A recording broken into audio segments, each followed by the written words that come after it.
ஹிந்து புராணங்களில் ஆஞ்சநேயரை பற்றி அறியாத கதைகளை நாம் என்று பார்க்கலாம். ஆஞ்சநேயர் சிறுவயதாக இருக்கும் பொழுது அவர் மிகவும் குறும்புக்காரன். இது எந்த அளவுக்கு என்றால், சூரியனை ஒரு முறை மாம்பழம் என்று நினைத்து அதனை விழுங்குவதற்காக சூரியனை நோக்கி பறந்து செல்வார்.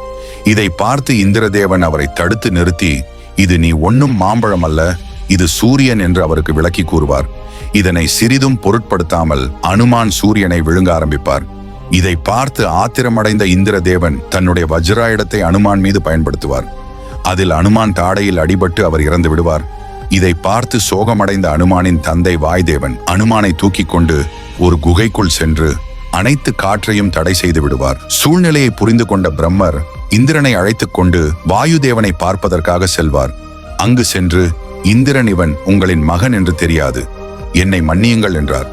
பிறகு பிரம்மர் ஆஞ்சநேயருக்கு உயிர் கொடுத்து, இனி இந்திரனின் வஜ்ராயுதம் அல்ல, இவ்வுலகில் இருக்கும் எந்த ஆயுதங்களாலும் எந்த சக்திகளாலும் ஆஞ்சநேயர் இணைந்து செய்ய முடியாது, இனி இவன் சிரஞ்சீவியாக வாழ்வான் என்று அவனுக்கு வரமளித்தார். இந்த சக்தியினால் ஆஞ்சநேயர் தன்னுடைய இளமை காலத்தில் மிகவும் வலிமையானவராகவும் மிகவும் சக்தி வாய்ந்த ஒரு நபராகவும் திகழ்ந்தார். ஆனால் அவருடைய சக்தியினை எப்படி கையாள வேண்டும் என்ற யுக்தி அவருக்கு தெரியவில்லை. ஆகையால் சூரிய பகவானிடம் கல்வியினை கற்றுத்தர கூறினார். அதற்கு சூரிய பகவான், நான் ஓரிடத்தில் இருக்க மாட்டேன், நான் போகிற போக்கிரிக்கு என்னுடன் வந்தால் நான் உனக்கு கலையினை கற்றுக் கொடுக்கிறேன் என்றார்.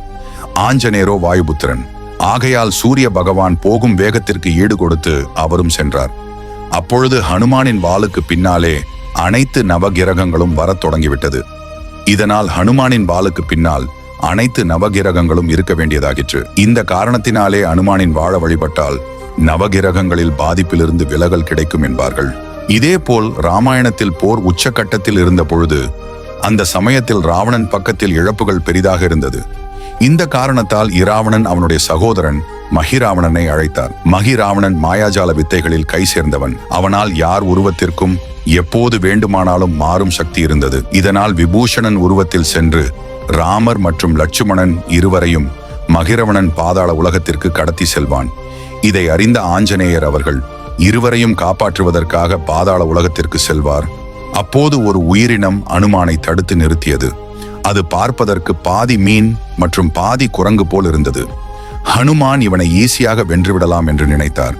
ஆனால் அவர் நினைத்ததை விட யுத்தம் நீண்ட நேரம் நடந்தது. அவன் சக்தியில் வியந்த ஹனுமான், இளைஞனை, உன் பெயர் என்ன, உன் தந்தை பெயர் என்ன என்று கேட்டார்.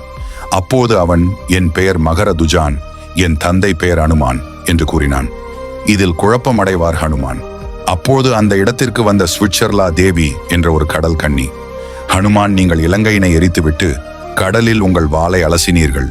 அப்பொழுது உங்களுடைய ஒரு துளி வியர்வை பெற்று நான் கருவுற்றேன். இவன் உங்கள் மகன் மகரதன் என்றாள். மற்றும் மகராவணன் இவனை மாயக்கட்டுக்குள் வைத்திருக்கிறார் என்றாள். அதன் பிறகு ஹனுமான் மகரந்தோர்ச்சனை மாயவலையிலிருந்து மீட்பார். அதன் பிறகு ராமன் மற்றும் லட்சுமணனை காப்பதற்காக மகிராவணனின் அரண்மனைக்குள் நுழைவார். நுழைந்தவுடன் மகிராவணன் அனுமானுடன் போர் செய்ய ஆரம்பிப்பான். அனுமான் எவ்வளவு வலிமையாக தாக்கினாலும் மகிராவணன் உடம்பிலிருந்து உயிர் பிரியவில்லை. இது என்னவாக இருக்கும் என்று ஹனுமான் நீண்ட நேரம் சிந்தித்துக் கொண்டிருந்தார். அப்போது அந்த இடத்திற்கு வந்த ஒரு அப்சர கன்னிகை, மகிராவணனின் உயிர் ஒரு அறையில் இருக்கும் 5 விளக்குகளில் தான் இருக்கிறது. அந்த 5 விளக்குகளை ஒரே நேரத்தில் யார் அணைக்கிறாரோ அவர் கையால் தான் மகிராவணனின் உயிர் போகும் என்று கூறினார். இதை அறிந்தவுடன் மகிரவனை திசை திருப்புவதற்காக மகரத்வஜனை அழைத்து மகிராவனுடன் போர் புரிய சொல்வார். மகிராவணனும் இதை அறியாமல் மகரத்வஜனுடன் ஊர் புரிவான். அந்த நேரத்தில் அனுமான் அந்த ரகசிய அறைக்குள் சென்று அந்த 5 விளக்குகளையும் தனித்தனியாக அணைப்பார். ஆனாலும் விளக்குகள் மீண்டும் எரிய தொடங்கியது. அப்போது அப்சர கன்னியை சொல்லியது நினைவுக்கு வந்தது. ஒரே நேரத்தில் 5 விளக்குகளையும் அமைக்க வேண்டும் என்று. மிகவும் குழப்பமடைந்த அனுமான் ராமத்தை உச்சரிக்க தொடங்கினார். அந்த சமயத்தில் இடி முழக்கம் முழங்க ஆஞ்சநேயரின் பஞ்சமுக அவதாரம் தோன்றி ஒரே நேரத்தில் 5 விளக்குகளையும் அணைத்தார். அந்த நொடியே மகிராவணன் உயிர் உடலை விட்டு பிரிந்தது. பிறகு லட்சுமணன் மற்றும் ராமர் இருவரையும் காப்பாற்றி தங்களின் கூடாரத்திற்கு திரும்புவார் ஹனுமான். அதன் பிறகு ராமர் ராவணனின் படையில் உள்ள அனைவரையும் படிப்படியாக வீழ்த்தி அந்த போரினை ஒரு முடிவுக்கு கொண்டு வந்தார். ராமர் தன்னை நினைத்ததற்காக அவரை பாதார லோகம் வரை சென்று காப்பாற்றிய அனுமான் அன்று முதல் தன்னுடைய பக்தர்கள் மனதில் எந்த நேரத்தில் எவ்வித குழப்பம் கவலை ஏற்பட்டாலும் பஞ்சமுக வடிவில் வந்து அருள் பாலிக்கிறார் ஆஞ்சநேயர். உங்களுக்கு ஆஞ்சநேயர் பிடிக்கும் என்றால் கமெண்ட் பண்ணுங்கள். இது போன்ற வீடியோவுக்கு டிவைன் ஸ்டோரை ஃபாலோ செய்து கொள்ளுங்கள்.